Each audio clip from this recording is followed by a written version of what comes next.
హైదరాబాద్ నగరానికి కాస్త దూరంగా ఒక పురాతన ఆలయముంది. పైకి చూస్తే బహుశా అది రాళ్లతో కట్టిన ఒక మామూలు నిర్మాణంలా అనిపించొచ్చు. నిజమే. కాని దాని గోడలు వెనుక ఒక కథ ఉంది.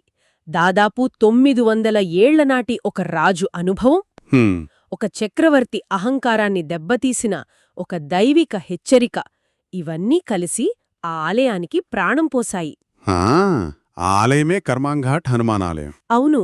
ఈరోజు మనం కేవలం ఆ ఆలయ చరిత్రను తెలుసుకోవడమే కాదు, అంటే ఒక నమ్మకం, ఒక కథ, ఒక ప్రదేశాన్ని శతాబ్దాలుగా ఎలా కాపాడుతుందో విశ్లేషించబోతున్నాం. చాలా ఆసక్తికరంగా ఉంది. మన దగ్గర ఉన్న సమాచారం ప్రకారం ఈ గుడి పునాది ఎలా పడింది, ఇంకా ముఖ్యంగా కర్మాన్ ఘాట్, ఆ విచిత్రమైన పేరు దానికి ఎలా వచ్చింది అనే విషయాలను లోతుగా చర్చిద్దాం.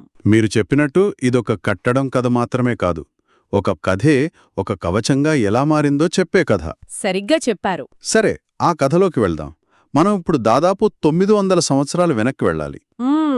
అంటే 12వ శతాబ్దం, సుమారుగా 1143వ సంవత్సరం. అవును, ఆ సమయంలో దక్కన్ ప్రాంతాన్ని కాకతీయ వంశరాజులు పరిపాలిస్తున్నారు. వారి రాజధాని ఓరుగల్లు, అంటే ఇప్పటి వరంగల్. అప్పటి రాజు రెండవ ప్రతాపరుద్రుడు. అవును, కాకతీయులు కళలకు, నిర్మాణాలకు పెట్టింది పేరు కదా. నిజమే. వరంగల్లోని 1000 స్తంభాల గుడి, రామప్ప దేవాలయం అన్నీ వారి నిర్మాణశైలికి గొప్ప ఉదాహరణలు. అలాంటి సమయంలో రాజులు వేటకు వెళ్లడమనేది ఒక రాజరికపు అలవాటు. కథ ప్రకారం రాజు ప్రతాపరుద్రుడు ఒకసారి వేట కోసం దట్టమైన అడవిలోకి వెళ్ళాడు. చాలాసేపు వేటాడాక బాగా అలిసిపోయి విశ్రాంతి కోసం ఒక చెట్టు కింద కూర్చున్నాడు. ఆ సమయంలో అడవి అంతా ఏక్దం నిశ్శబ్దంగా ఉంది. కాని ఆ నిశ్శబ్దంలో అతనికి ఎక్కడినుంచో రామ్ రామ్ అనే నామజపం చాలా స్పష్టంగా వినిపించడం మొదలైంది. ఇక్కడే అసలు కథ మొదలైంది. అవును, చుట్టూ ఎవ్వరూ లేరు. అయినా ఆ శబ్దం ఆగట్లేదు. రాజుకు ఆశ్చర్యం వేసింది. ఇది నిజంగా వినిపిస్తుందా లేక తన భ్రమ అని అనుకునుంటాడు. ఖచ్చితంగా. ధైర్యం చేసి ఆ శబ్దం ఎటువైపు నుండి వస్తోందని వెతకడం మొదలుపెట్టాడు. వెతుక్కుంటూ వెళ్ళగా అతనికొక విగ్రహం కనిపించింది. అది కూడా చాలా విచిత్రమైన భంగిమలో ఉంది. అవును, సాధారణంగా మనం చూసే హనుమంతుడు గద పట్టుకుని వీరత్వంతో కనిపిస్తాడు. కాని ఇక్కడ హనుమంతుడు పద్మాసనంలో కూర్చుని కళ్ళు మూసుకుని ధ్యానం చేసుకుంటున్నట్లుగా ఉన్నాడు. ఆ విగ్రహం నుండే ఆ రాంనామ జపం వినిపిస్తోందని రాజు గ్రహించాడు. ఆ ప్రశాంతమైన ధ్యానంలో ఉన్న రూపాన్ని చూసి రాజు ఎంతగానో ప్రభావితుడయ్యాడు. ఇది ఎవరో చెక్కిన శిల్పం కాదు, స్వయంగా వెలసింది అని నమ్మాడు. ఆ రోజుకు వేట చాలించి ఆ అనుభూతితోనే తన రాజధానికి తిరిగి వెళ్ళిపోయాడు. కాని ఆ దృశ్యం అతని మనసులో నుండి పోలేదు. కథనం ప్రకారం అదే రోజు రాత్రి రాజుకు కలలో స్వయంగా ఆంజనేయస్వామి కనిపించారు. అవునా? అవును, కనిపించి, రాజా, నేను ఫలానా ప్రదేశంలో విగ్రహ రూపంలో ఉన్నాను, అక్కడ నాకు ఒక ఆలయాన్ని నిర్మించు అని ఆదేశించారట. ఇది చాలా పురాతన ఆలయాల నిర్మాణ కథనాల్లో మనం చూసే ఒక సాధారణ అంశం, ఒక దైవికమైన కళ లేదా ఆదేశం. నిజమే. అంటే ఇది ఆ కట్టడానికి ఒక పవిత్రతను, ఒక చట్టబద్ధతను ఇస్తుంది. అది కేవలం రాజు కట్టించింది కాదు, దేవుడే కట్టించుకున్నాడు అనే నమ్మకాన్ని ప్రజలలో కలిగిస్తుంది. అవును, ఆ దైవిక ఆదేశాన్ని గౌరవించిన ప్రతాపరుద్రుడు వెంటనే ఆలయ నిర్మాణ పనులను మొదలుపెట్టించాడు. అలా ఒక రాజు వేట అనుభవం, ఒక కల కారణంగా 12వ శతాబ్దంలో ఈ ధ్యానాంజనేయస్వామి ఆలయానికి పునాది పడింది. సరే, ఆలయం నిర్మించారు, అంతా బాగానే ఉంది. కాని మనం మొదట్లో అనుకున్నట్లు కర్మాన్ ఘాట్ అనే పేరుకు ఈ కథకు ఎక్కడా సంబంధం లేదు కదా. లేదు, అస్సలూ లేదు. ఆ పేరు రావటానికి మనం చరిత్రలో దాదాపు 500 సంవత్సరాలు ముందుకు ప్రయాణించాలి.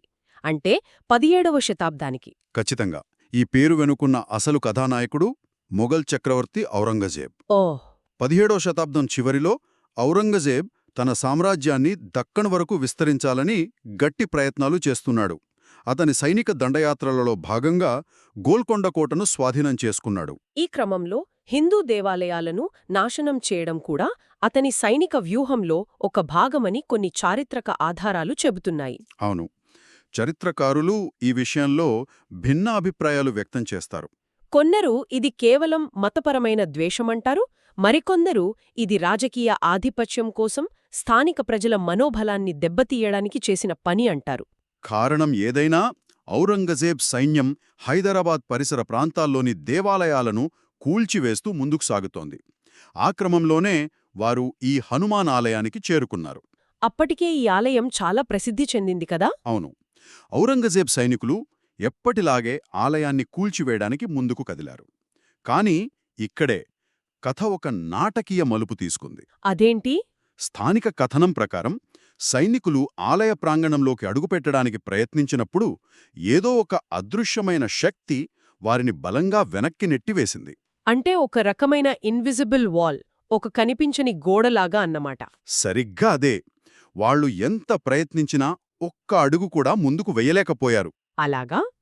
గొడ్డళ్లతో ఇతర ఆయుధాలతో గోడలను పగలగొట్టడానికి ప్రయత్నించినా వారి దెబ్బలు గాలిలో కలిసిపోయినట్లయ్యాయి తప్ప గుడికి చిన్న గీత కూడా పడలేదట. ఇది చూసి సైనికులకు భయం వేసుంటుంది. అవును, ఇది దైవశక్తి అని వాళ్లు నమ్మారు. తన సైన్యం భయపడి వెనట్టి తగ్గడం చూసి ఔరంగజేబుకు తీవ్రమైన ఆగ్రహం వచ్చింది. ఒక చిన్న గుడిని పడగొట్టలేరా అని గర్జిస్తూ తానే స్వయంగా ఒక గొడ్డలి తీసుకుని ఆలయాన్ని ధ్వంసం చేయడానికి ముందుకొచ్చాడట. ఊహించుకోడానికే చాలా శక్తివంతంగా ఉంది దృశ్యం. ఒక చక్రవర్తి తన సైన్యం ఫెయిలైన చోట తానే స్వయంగా పని పూర్తి చేయడానికి రావడం. అతను ఆలయ ద్వారం వద్దకు రాగానే ఆకాశం నుండి ఉరుములాంటి ఒక గంభీరమైన స్వరం వినిపించిందని చెబుతారు. ఏమని? ఆ స్వరమిలా పలికిందట, మందిర్ తోడ్నాహే టో కరో మన్ ఘాట్. కరో మన్ ఘాట్ అంటే హిందీలో. అవును, ఈ గుడిని పగలగొట్టాలంటే ముందు నీ మనసును దృఢంగా చేసుకో అని దాని అర్థం. ఒక్క నిమిషం.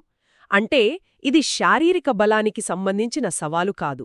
ఇది నీ ధైర్యానికి, నీ మానసిక స్థైర్యానికి సంబంధించిన పరీక్ష అని హెచ్చరించింది ఆ స్వరం. ఖచ్చితంగా. నీ మనస్సులో నిజంగా అంత ధైర్యముందా అని సూటిగా ప్రశ్నించినట్లుంది.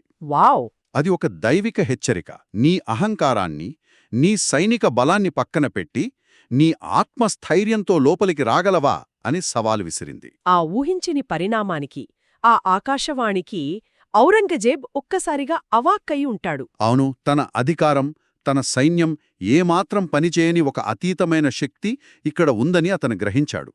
తన ఓటమిని అంగీకరించి మారుమాట్లాడకుండా తన సైన్యంతో వెనుదిరిగాడని ఇక్కడ కథ. అద్భుతం. ఒక చక్రవర్తి అహాన్ని దెబ్బతీసిన ఒకే ఒక్క వాక్యం. కాలక్రమేణా ఆ రోజు వినిపించిన ఆ కరోమన్ ఘాట్ అనే పదబంధమే ప్రజల నోళ్లల్లో నాని కర్మాన్ ఘాట్గా మారింది. సరిగ్గా.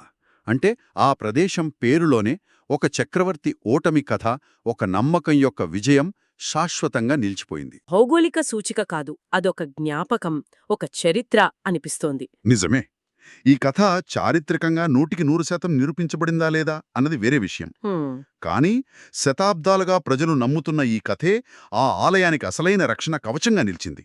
ఏ సైన్యం చేయలేని పని ఈ కథ చేసింది. సరే, ఆ గతం చాలా గొప్పది. మరి వర్తమానంలో ఆ ఆలయం ఎలా ఉంది? ఇప్పుడు అక్కడికి వెళితే ఆ శక్తిని అనుభూతి చెందవచ్చంటారా? తప్పకుండా. నేడు కర్మాన్ ఘాట్ హనుమానాలయం హైదరాబాద్ నగరంలోని అత్యంత ప్రసిద్ధ, రద్దీగా ఉండే ఆధ్యాత్మిక కేంద్రాలలో ఒకటి. అది కేవలం ఒక చిన్న గుడి కాదు, ఒక పెద్ద ఆలయ సముదాయంగా అభివృద్ధి చెందింది. అవును. ఆలయ మూల నిర్మాణం 12వ శతాబ్దానికి చెందింది అయినా కాలక్రమేణా అనేక పునరుద్ధరణలు, విస్తరణలు జరిగాయి. ప్రాంగణంలోకి అడుగుపెట్టగానే ఒక అందమైన కోనేరు, అంటే పుష్కరిణి కనిపిస్తుంది. ఇది కేవలం శారీరక శుభ్రతే కాదు, ఒక రకమైన మానసిక సంసిద్ధతను కూడా ఇస్తుంది. ఇక ప్రధాన దైవం విషయానికొస్తే మనం మొదట చర్చించుకున్నట్లుగానే ఇక్కడి హనుమంతుడు ధ్యాన ఆంజనేయ స్వామి. పద్మాసనంలో కూర్చుని ధ్యానముద్రలో ఉంటాడు. ఈ రూపం చాలా అరుదైనది. ఇది మనకేం చెప్తుందంటే శక్తి కేవలం భౌతికమైన ప్రదర్శనలో ఉండదు, అంతర్గతమైన ప్రశాంతతలో, ధ్యానంలో కూడా ఉంటుంది అని. బహుశా ఔరంగజేబుకు ఎదురైన శక్తి కూడా అలాంటిదే కావచ్చు. మంచి పాయింట్. అంతేకాదు, ఈ ఆలయ సముదాయం ఒక ఆధ్యాత్మిక కేంద్రంగా ఎలా విస్తరించిందో చూస్తే ఆశ్చర్యం వేస్తుంది. అవును. ఇక్కడికొచ్చే భక్తులు కేవలం హనుమంతుడినే కాదు, అనేక ఇతర దేవతలను కూడా ఒకే చోట దర్శించుకోవచ్చు. ఖచ్చితంగా. ఈ ప్రాంగణంలో శ్రీరాముడు, సీత, లక్ష్మణులతో కూడిన ఒక ఉప ఆలయముంది.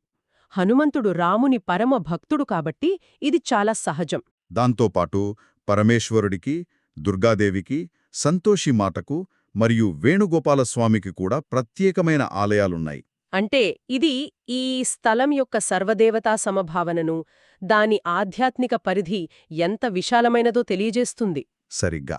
మరి పండుగల సంగతేంటి? పండుగల సమయంలో ఇక్కడి వాతావరణం ఎలా ఉంటుంది? పండుగల సమయంలో ముఖ్యంగా హనుమాన్ జయంతి మరియు శ్రీరామనవమి రోజులలో ఈ ఆలయం భక్తులతో సముద్రంలా మారిపోతుంది. లక్షలాది మంది వస్తారంటారు కదా? అవును, నగరంలోని వివిధ ప్రాంతాల నుండి, చుట్టుపక్కల జిల్లాల నుండి కూడా తరలివస్తారు.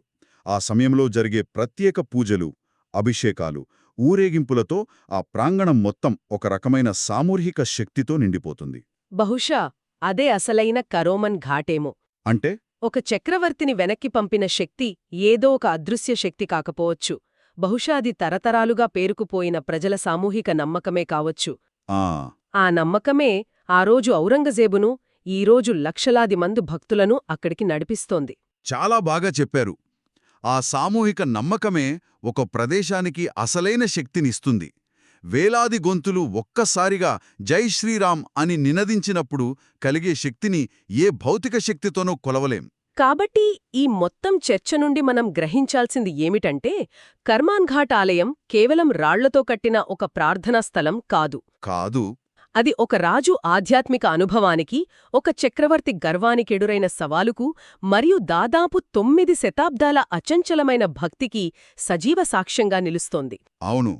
ఈ మొత్తం కథనం ఒక ముఖ్యమైన ప్రశ్నను మన ముందుంచుతుంది. ఏమిటది? ఒక ప్రదేశం యొక్క చరిత్రను, దాని గుర్తింపును కాపాడటంలో కేవలం శాసనాలు, వాస్తవాలే కాకుండా తరతరాలుగా ప్రజలు నమ్ముతూ చెప్పుకునే ఇలాంటి పురాణ గాథలు ఎంత కీలక పాత్ర పోషిస్తాయి. నిజమే. ఆ ఔరంగజేబ్ కథే లేకపోతే బహుశా ఆ ఆలయం కూడా కాలగర్భంలో కలిసిపోయి ఉండేదేమో. ఇది ఆలోచించాల్సిన విషయమే. భౌతిక దాడుల నుండి ఒక కట్టడాన్ని రక్షించేది కేవలం దాని చుట్టూ ఉన్న దృఢమైన గోడలు మాత్రమేనా? లేక దానితో ముడిపడి ఉన్న ప్రజల అచంచలమైన నమ్మకమా? బహుశా ఆ నమ్మకమే అసలైన కవచం కావచ్చు.